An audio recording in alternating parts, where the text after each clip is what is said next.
vidéo où je vais vous montrer comment connecter une vieille chaîne Hi-Fi. Je fais cette vidéo parce qu'un tiers de mon public est un public jeune et on ne sait jamais, c'est un peu out, mais vous avez peut-être trouvé une vieille chaîne chez vos parents, chez vos grands-parents, et ce serait dommage de ne pas s'en servir. Et dans ce monde hyper moderne, vous allez découvrir notamment les connecteurs Cinch. C'est parti. Alors pour l'instant, vous voyez que tout l'équipement est ici sur ce magnifique soufflet ancien. N'hésitez pas à regarder la vidéo sur le petit coup d'éclat que je lui ai donné. Et vous voyez aussi ici des bananes.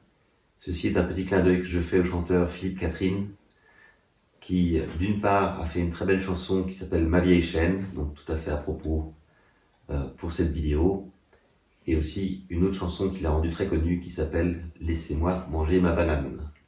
Les liens vers les vidéos de ces chansons sont proposés dans la description. Donc voici l'amplificateur, ça c'est vraiment la pièce centrale de notre chaîne Hi-Fi. Donc on commence de la gauche, ici c'est le bouton Power, donc ça c'est l'alimentation de la chaîne en énergie. Ici une prise casque jack, donc ça c'est des grandes prises. Et ici un truc qui est assez important, c'est pour les haut-parleurs. Ici il y a deux circuits, ce qui veut dire qu'on va être 4 enceintes si on veut. Et ce sera important pour après, on va voir à l'arrière de bien s'assurer que les bons réglages sont mis. Ensuite ici vous avez le bouton pour les basses, donc là c'est bien pour envoyer du son. Ici c'est pour les aigus. Et ici la balance, donc de mettre droite ou gauche le son des enceintes. Ici c'est le bouton qui permet de régler les différentes composantes de la chaîne. On va retrouver ici auxiliaire, phono c'est donc pour le tourne-disque et tuner c'est pour la radio. Ensuite ici un bouton tape monitor, ça c'est lorsqu'on se sert de cassette. Donc ici on notera donc que le contacteur est séparé de ce bouton. Et ici loudness c'est pour retirer du bruit de fond qui n'irait pas. En réalité ça va aussi rendre votre son un peu plus grave. Et enfin ici le bouton du volume.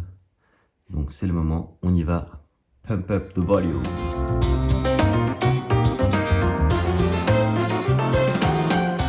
Maintenant ce qui est important pour nous c'est de voir un peu le dos. Donc fondamentalement on va retrouver tous les accès des boutons qu'on a eu vers l'avant. Donc ici c'est pour installer le tourne-disque. On n'oubliera pas qu'il y a ici une petite terre spécifique au tourne-disque. Ensuite ici le connecteur pour la radio. Ici le connecteur pour les auxiliaires. Ensuite ici la partie cassette. Donc ça c'était en fait l'arrivée au cas où on voulait enregistrer ce qui sortait de la chaîne. Et ici c'est l'entrée pour la restitution de la bande. On voit ici quand même ce matériau vraiment top en métal, tout est de la super bonne qualité. Et on arrive ici à la partie des haut-parleurs. Donc comme je vous ai montré devant, vous avez ici un circuit de A et un circuit de B. Et donc nous on va se servir du circuit B. Et on va donc connecter nos fils tout simplement dans ces trous. Ici on notera qu'il y a aussi des sorties de prises. Je m'en suis pas beaucoup servi. Et la petite réserve, c'est qu'il faudra donc des prises qui soient de cette forme. Mais je pense que je vais m'en servir aujourd'hui pour mon lecteur de CD. Alors maintenant, vous vous posez une question tout à fait naturelle. C'est que ici, il n'y a pas d'entrée pour un lecteur de CD, par exemple. C'est tout de même un support assez important. Et alors maintenant, ce qu'il faut savoir, c'est qu'il y a plusieurs signaux différents. Donc le signal phono est relativement spécifique. Il marchera juste pour le phono. Par contre, vous pouvez utiliser l'entrée tuner ou l'entrée auxiliaire, notamment pour connecter à un lecteur de CD. On aurait pu dans le pire des cas aussi se servir de cette entrée play, mais on ne va pas le faire.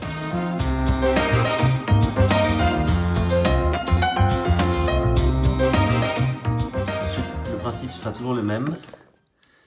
Vous avez ici ces prises Cinch. Toutes les chaînes Hi-Fi anciennes sont basées sur le Cinch. Et on va mettre ça ici. Vous avez noté qu'il y a deux couleurs. Le rouge est pour la partie droite et le blanc est pour la partie gauche. Donc ici, je n'ai pas de couleur. Habituellement, vous avez des couleurs à l'intérieur ici de cette connexion. Et vous voyez ici, left, right. Donc si je veux par exemple brancher le lecteur de CD sur l'arrivée de tuner, je mets le rouge sur le bas puisque c'est la droite.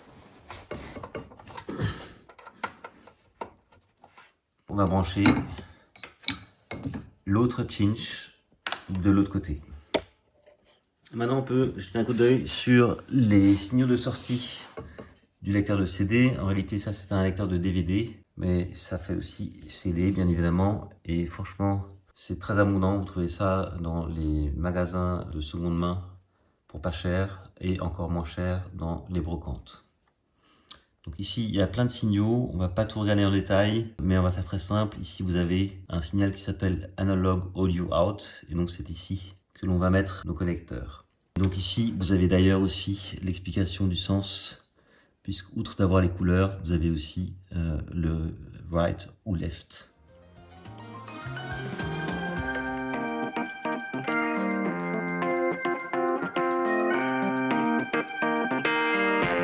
Donc pour le tourne-disque, même logique, on a ici les prises cinch.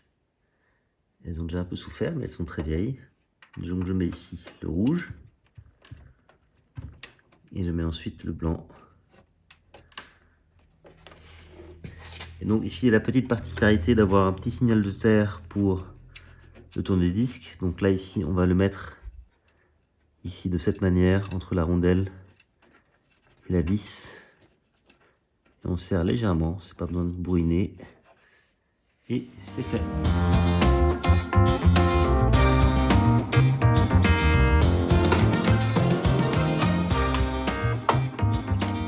Et au passage, j'en profite pour vous dire que si jamais vos cinch sont un peu bloqués, prenez une petite pince, serrez légèrement, et ça vous permettra de le récupérer plus facilement. Sinon, vous avez tout le corps qui va sortir de cette partie-là.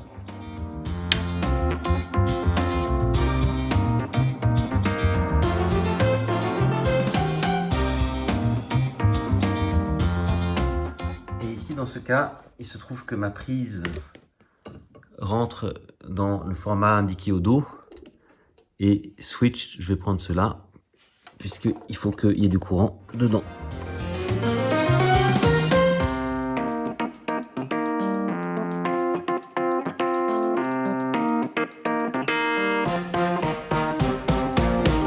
Avant que je ne positionne les haut-parleurs, un petit point sur la connectique du haut-parleur. En fait, c'est vraiment des simples fils, tout bête. Donc pour les placer, on va s'assurer que ce soit bien droit. Ensuite, attention, il y a un sens des fils. Donc le rouge, ici c'est marqué par un petit liseré noir. Donc ça va du côté rouge. Et l'autre donc va dans le côté noir.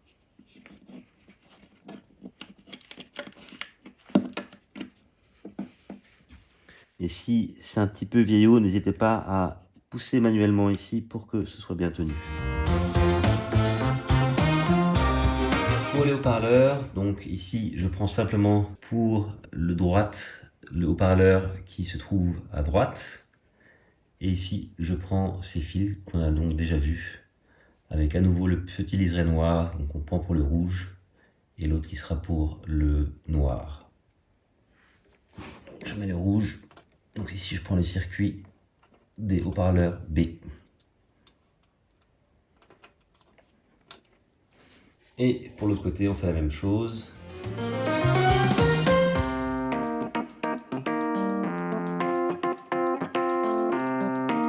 Voilà les amis, maintenant vous savez comment connecter les différents éléments de votre chaîne hi-fi. Je vous invite maintenant à me rejoindre dans une seconde vidéo qui est celle qui explique comment installer la chaîne, à quel endroit de la pièce. Et je vais aussi vous montrer ce cinch qui a la particularité de se terminer par un mini jack.